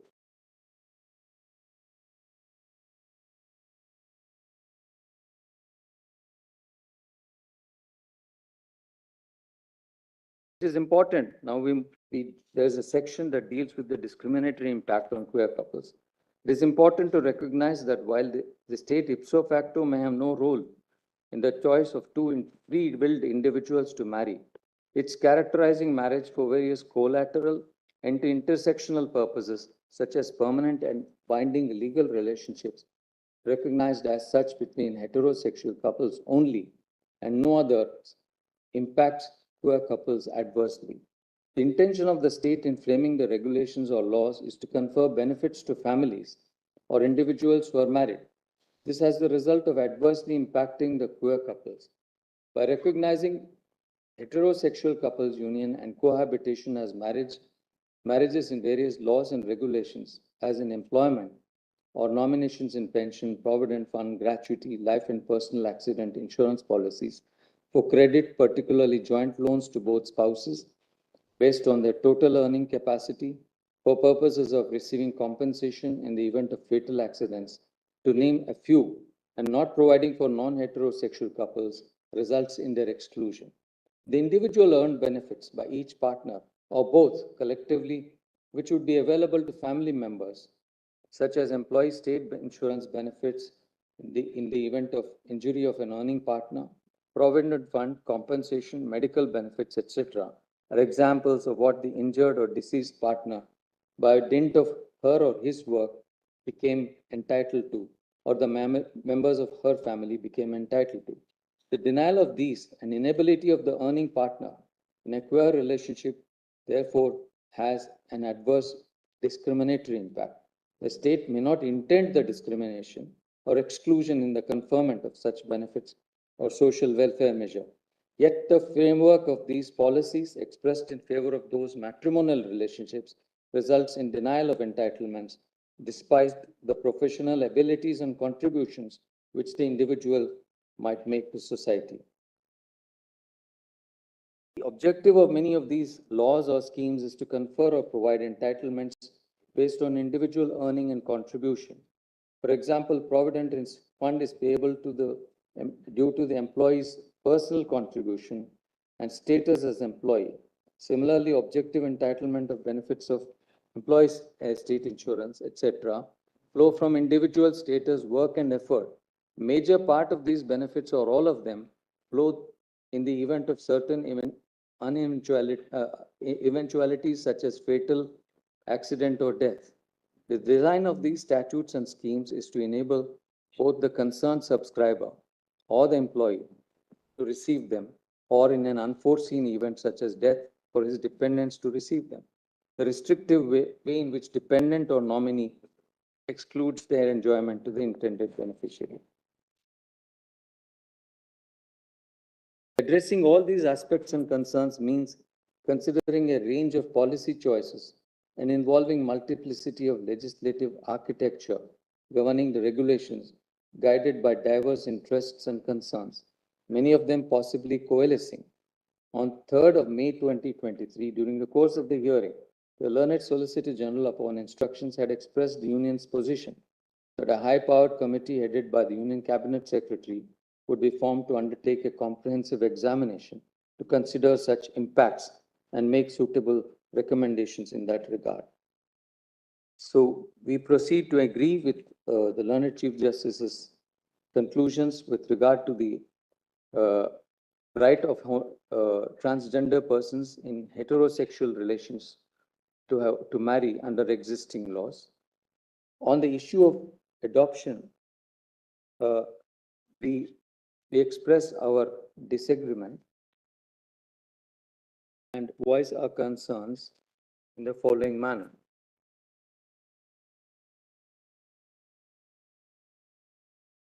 We have voiced our concerns and laid it out in some detail, which I do not wish to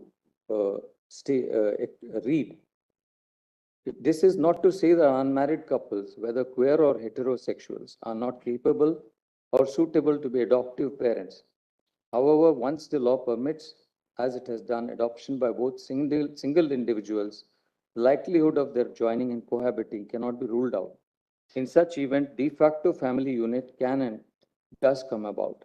The underlying assumption in the law as exists is that such unmarried heterosexual or queer couples should not adopt. It needs to be closely examined. Similarly, the needs of such couples to have and raise a family in every sense of the term has to be accommodated within the framework of the law.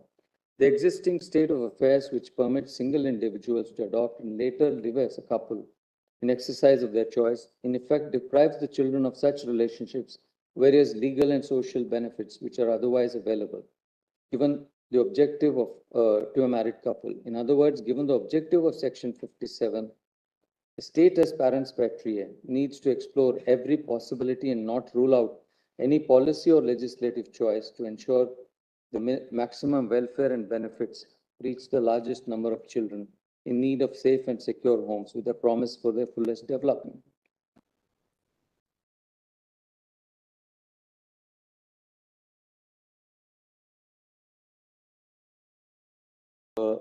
Response to the learned Chief Justice's comments on our draft, which I propose to read, part of which I propose to read.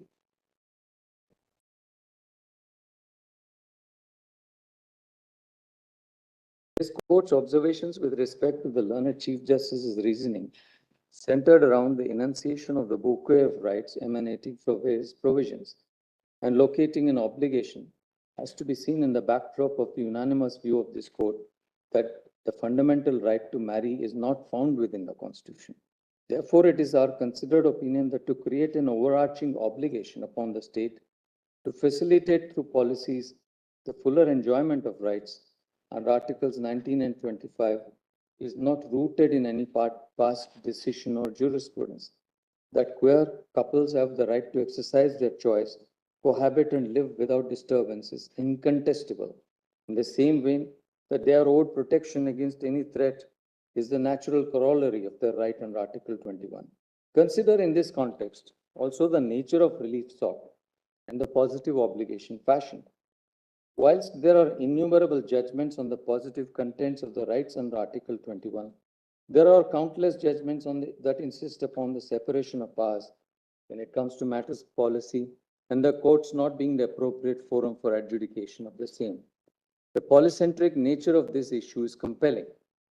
Next, as to the reasoning that our conclusion on the challenge of SM and subsequently finding on the disparate discriminatory impact faced by the queer community, a small comment is called for.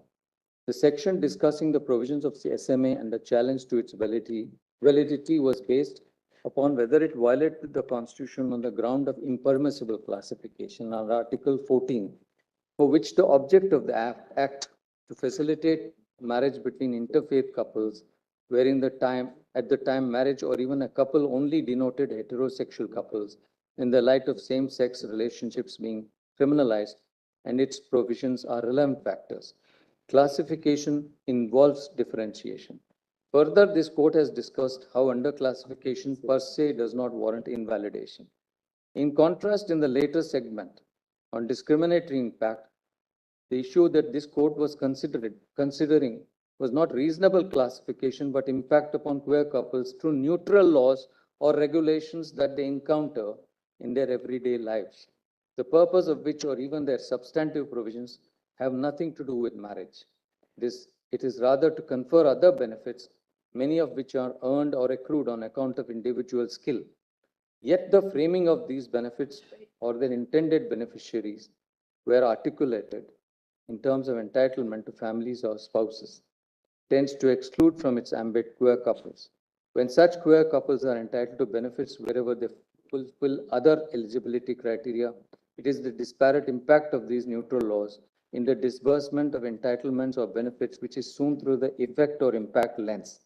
Therefore, the discussion on constitutionality of SME is markedly different from the section on discriminatory impact in certain points for queer couples, as they have no avenue for marriage like heterosexual couples.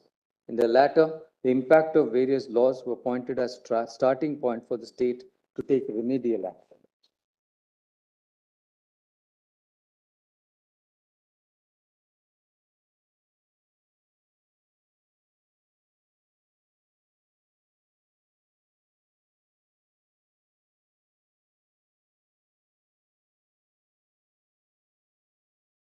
It is sorely mistaken if we presume what the queer community in all its diversity seeks and lays it out as a formaic framework.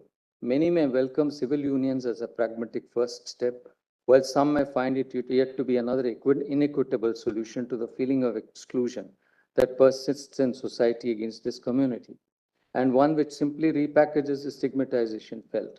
Many may desire marriage as understood in the traditional sense to escape their societal realities, a form of financial and social emancipation from opposing natal families, or diametrically opposite, to assimilate and gain more social acceptance.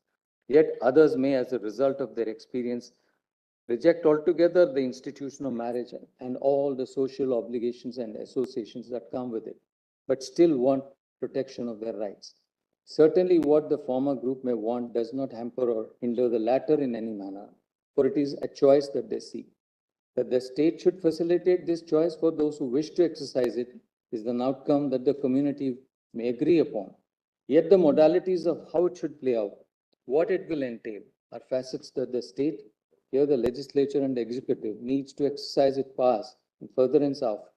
Now, whether this will happen through a proactive action of the state or as a result of sustained public mobilization is a reality that will play out in India's democratic stage, and something only time can tell.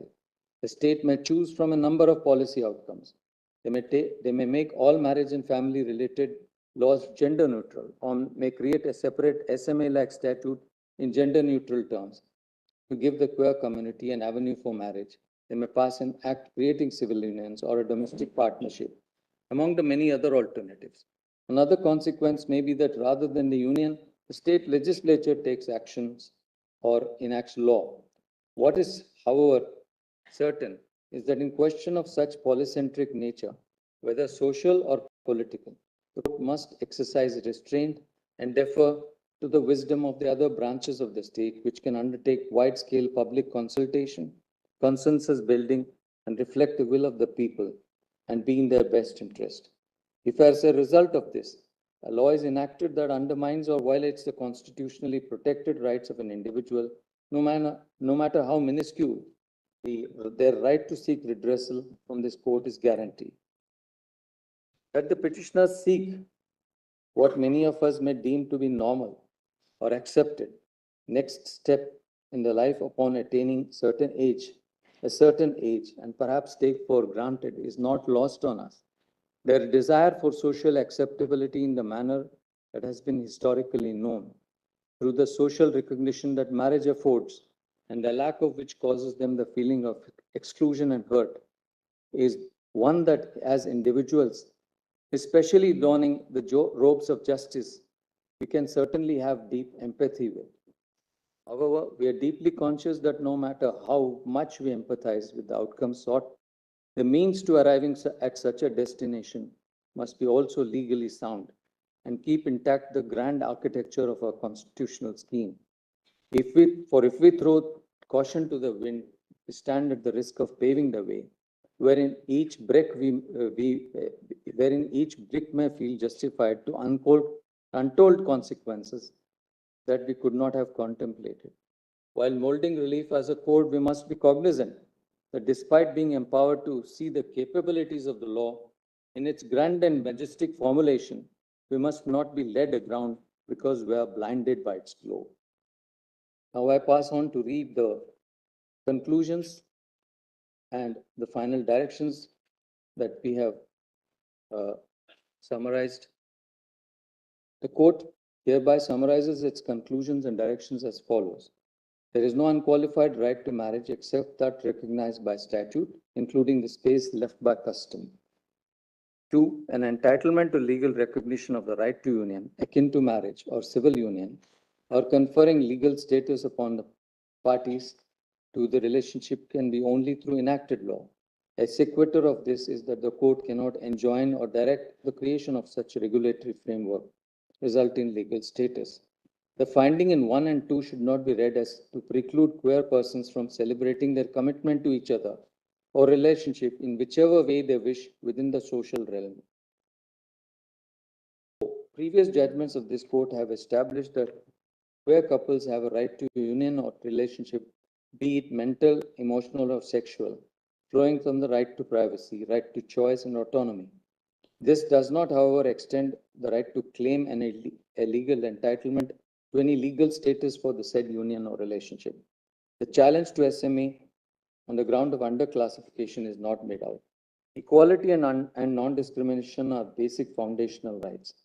The indirect discriminatory impacts on relations in relation to earned or compensatory benefits or social welfare entitlements to which marital status is a relevant eligibility criteria for queer couples who exercise choice to form relationships have to be suitably addressed and removed by the state. These measures need to be taken with expedition because inaction will result in injustice and unfairness with regard to enjoyment of these benefits available to all citizens who are entitled and covered by such laws. As held earlier, this court cannot, within the judicial framework, engage in this complex task. The state has to study the impact of these policies and entitlements. Consistent with the statement before this court during the course of the proceeding, the union shall set up a high-powered committee chaired by the Cabinet Secretary to undertake a comprehensive examination of all relevant factors, especially including those outlined above. In the conduct of such exercise, the concerned representatives of all stakeholders and the views of all states and union territories shall be taken into account. The discussion on discriminatory impacts is in the context of effects of the existing regimes on the queer couples. When a heterosexual couple's right to live together is not contested, the logic of the discriminatory impact faced by queer couples cohabiting together would definitionally, however, not apply to them. Transgender persons in heterosexual relationships have the freedom to and entitlement to marry. Regulation 5.3 of CARA regulations cannot be held void. At the same time, the court is of the opinion that CARA and the central government should appropriately consider the realities of de facto families where single individuals are permitted to adopt and thereafter start living in a non-matrimonial relationship. In an unforeseen eventuality, the adopted child in question could face exclusion from the benefits otherwise available to adopted children of married couples. This aspect needs further consideration, for which the court is not the appropriate forum.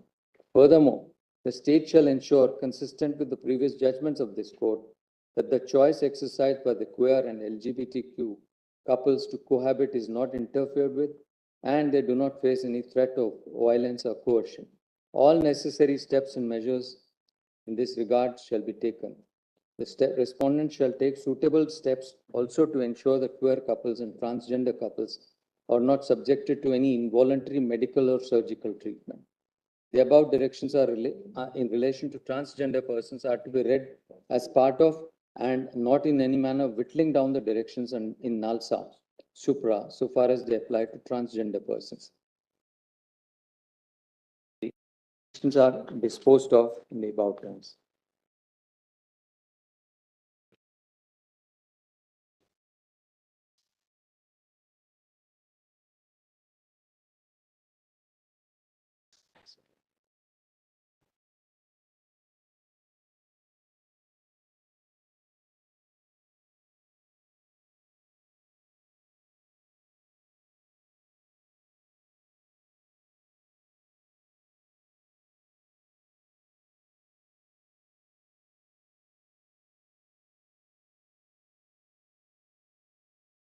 View of Brother Ravi Bhat as stated in the judgment.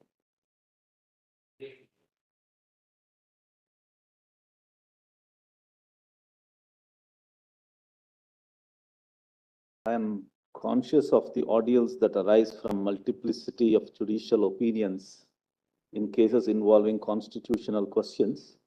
Yet I consider it worthwhile to pen the present opinion given the significant nature of the questions involved. Polyvocality in the exercise of adjudicatory function may not necessarily be viewed with discomfort if complemented with judicial discipline. It is truly reflective of diversity of judicial thought. At the very outset, I have given my conclusions while agreeing with the opinion of Justice Bhat. I will read the conclusions. The question of marriage equality of same-sex LGBTQ couples did not arise for consideration in any of the previous decisions of this court, including the decision in Navtej Nalsa. Consequently, there cannot be a binding precedent on this court. The reasons for arriving this conclusion are articulated in detail with Justice Bhat. The rights of LGBTQ persons that have been hitherto recognized by this court are the rights to gender identity, sexual orientation, the right to choose a partner, cohabit and enjoy physical and mental intimacy. In the exercise of these rights, they have full freedom from physical threat and from coercive action, and the state is bound to afford them full protection of law in cases these rights are in peril. Third, there is no unqualified right to marriage guaranteed by the Constitution that qualifies it as fundamental right. I have given my detailed opinion. In one paragraph, I would read that. In my considered opinion, the institutional space of marriage is conditioned and occupied synchronously by legislative interventions, customary practices, and religious beliefs. The extant legislative accommodation of customary and religious practices is not gratuitous and to some extent conditioned by the right to religion and right to culture, constitutionally sanctified in Article 25 and 29 of the Constitution. This synchronously occupied institutional space of marriage is a product of our social and constitutional realities, and therefore, in my opinion, comparative judicial perspectives offer little assistance. Given this nature of marriage as an institution, the right to choose a spouse and the right to a consenting couple to be recognized within the institution of marriage cannot but be said to be restrictive. Coming back to the conclusion, right to marriage is a statutory right, and to the extent it is demonstrable, a right flowing from a legally enforceable customary practice. In the exercise of such rights, statutory or customary, the state is bound to extend the protection of law to individuals so that they can exercise their choices without fear and coercion. This, in my opinion, is the real import in the decision in Safin Jahan and Shakti Vahani. The constitutional challenge to Special Marriage Act 1954 and Foreign Marriage Act must fail for the reason indicated in the opinion of Justice Bhat. Similarly, Justice Bhat also rightly finds the semantic impossibilities of gender-neutral constructions of the Special Marriage Act and Foreign Marriage Act. On both E and F of his opinion, Justice Bhat has exhaustively as to the reasons that they need not now be supplemented. I find no right to civil union or an abiding cohabitational relationship conferring a legally enforceable status cannot be situated within Part 3 of the Constitution. On this count, I too agree with Justice Bhat, but I have supplemented it, in my opinion, having considered that there exists no unqualified right to marry. In the ordinary course, no occasion would have arisen for any further deliberation. However, as the learned Chief Justice in his opinion has arrived at a conclusion that there exists a constitutional right to a union or an abiding cohabitational relationship, it is necessary for me to express my opinion on this newfound construction. The learned Chief Justice locates components of the right to union or an abiding cohabitational relationship under Articles 19(1)(a), C, E, 21 and 25 of the Constitution. In my opinion, it would not be constitutionally permissible to identify a right to a union or an abiding cohabitational relationship mirroring the institution of marriage. The learned Chief Justice identifies tangibles and intangible benefits, that is, bouquet of entitlements that arise from state recognition and regulation of marriages. The Chief Justice further opines that the right to marriage is not fundamental. However, it is in these tangible and intangible benefits, the denial of which, according to the learned Chief Justice, must inform the reading of a constitutional right to an abiding cohabitational union. In other words, the benefits of marriage, however fundamental to a fulfilling life, do not make marriage itself a fundamental right, but they render the right to an abiding cohabitational union fundamental.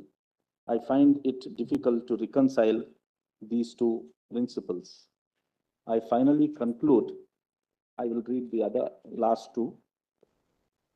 I also agree with the reasoning and the conclusions of Justice Bhat with respect to constitutionality of regulations 5(3) of CARA regulations.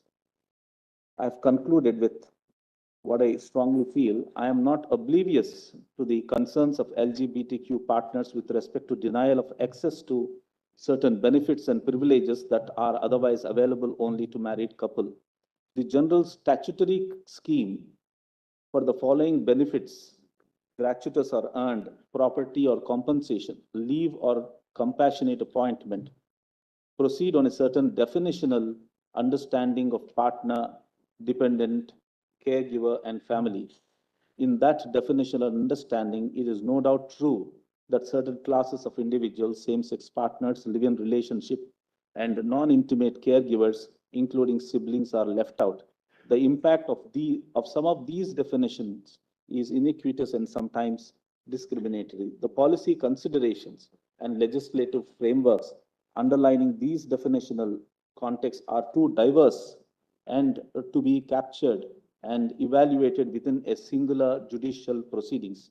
I am of the firm belief that a review of the impact of the legislative framework on the flow of such benefits requires a deliberative and consultative exercise, which exercise the legislature and executive are constitutionally suited and tasked to undertake.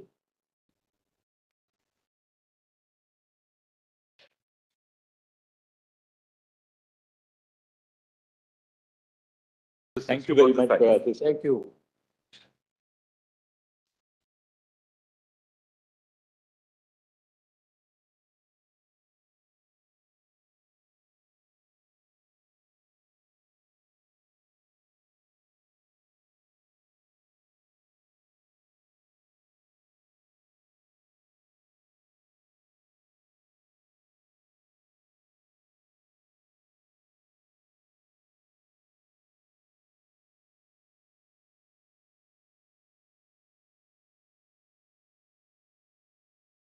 If you spend hours on Microsoft Excel daily, what if I told you that you can hire an assistant that can do all of your work for you, and that too for free?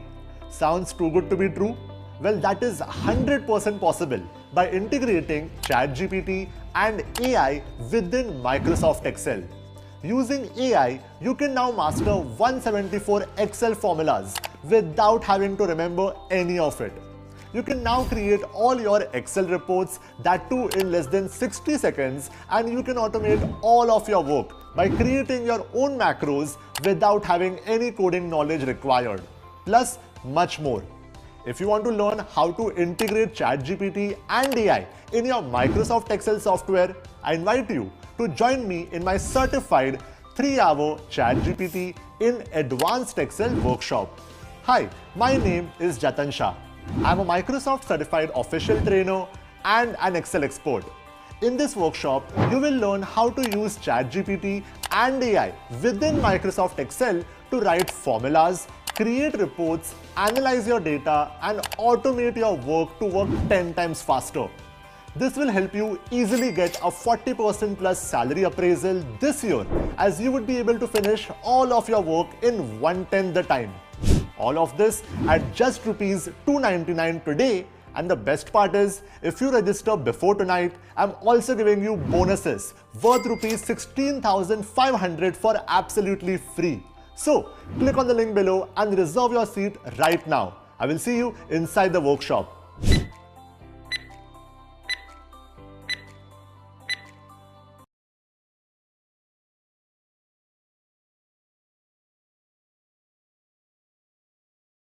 Imagine this on your resume, a certified expert in ChatGPT and AI tools.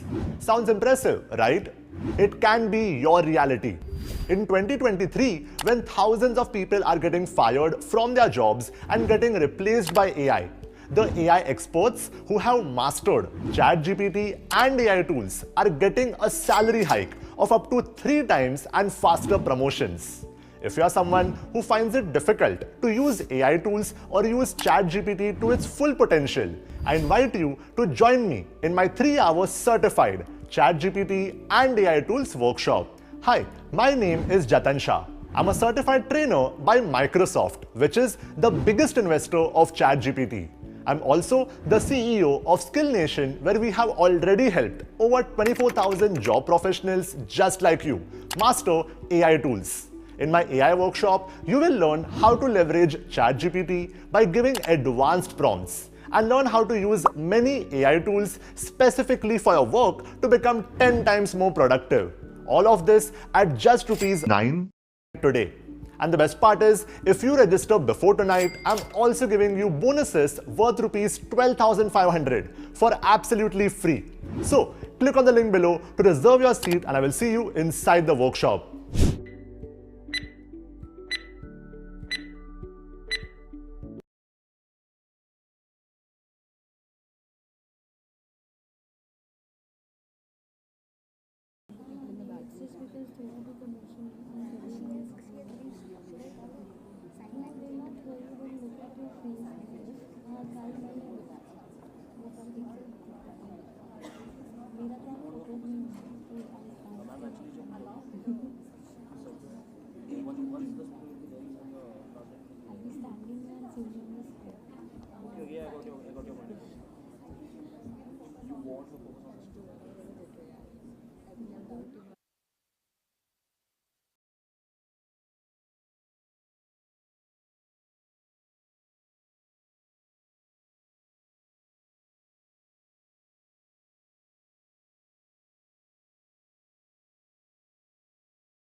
Is it fine now?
Right side में खड़ी होंगी, left side में थोड़ी ना खड़ी होंगी। एक preset final कर ले, एक प्रीसेट फाइनल कर ले, एक एक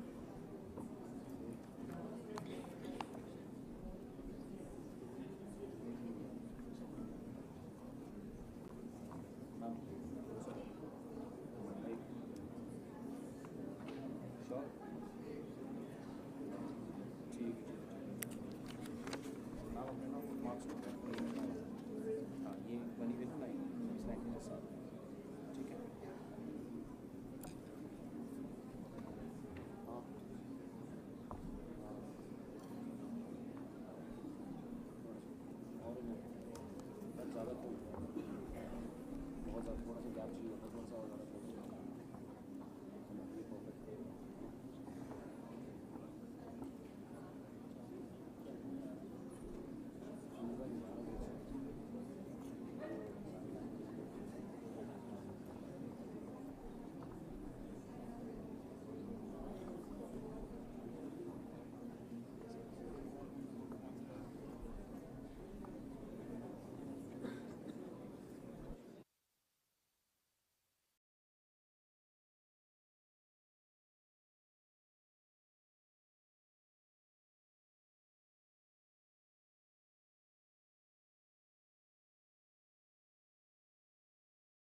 जब आप घर बनाते हैं, आप 100 तरह के सामान मंगवाते हैं। जब आप 100 तरह के सामान मंगवाते हैं, तब दुकानदार आपको चूना लगाते हैं। ओरिजिनल के पैसे लेकर नकली सामान डिलीवर करवाते हैं। नकली सामान देखकर आपके फ्यूज उड़ जाते हैं, और जब आपके फ्यूज उड़ जाते हैं, तब और कहां-कहां पैसे डूबे हैं ये सोचकर घबराते हैं। क्यों? मार्केट में सबने लूट मचा रखी है क्या? अपने पैसों को डूबने से बचाइए, सीधा हिप्पो होम्स आइए। 160 से ज्यादा ब्रांड्स के 30,000 से ज्यादा ओरिजिनल प्रोडक्ट्स एक ही जगह पाइए। Hippo Homes. अब घर बनाना सिंपल है।